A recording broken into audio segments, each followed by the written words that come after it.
I think we have time for one more question. John, I grew up in Ohio, or I should say I was raised in Ohio. Not sure I've grown up yet. The question that I have relates to sort of state and local governments, primarily in the United States, but I think most countries have similar problems.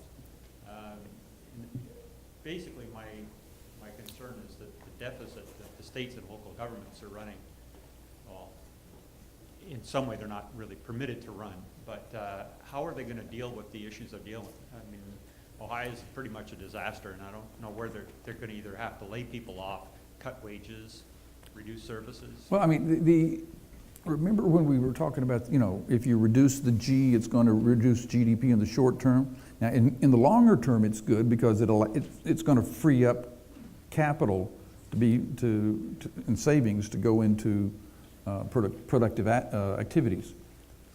But in the short run, it's painful. And we're going to see, I mean, the stimulus, the state's got hundreds of billions in the stimulus package that they postponed making the hard decisions. Now they're having to make some of those hard decisions. Illinois is like 50 billion, I think that's the number in my head, underfunded on their pensions.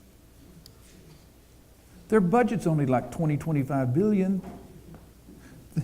If they took 10 billion a year for the next 5 to 6 years and redirected it from general spending to their pensions, they might get caught up. And that's assuming that the market makes 8% a year, which is what their analysts tell them they're going to make. So they're saying in the next 10 years, you know, we're going to double in the stock market.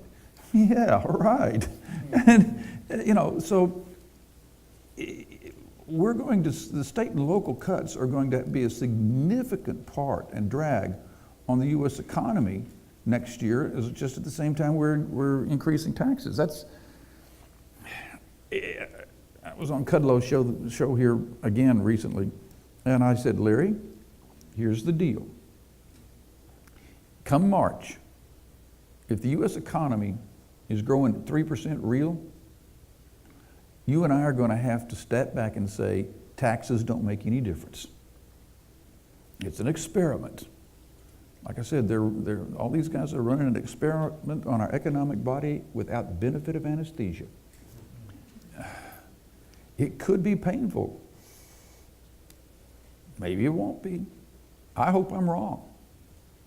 But that's not what the research says. John, thanks very much. This has been great tonight. Thank you. You've been a great audience.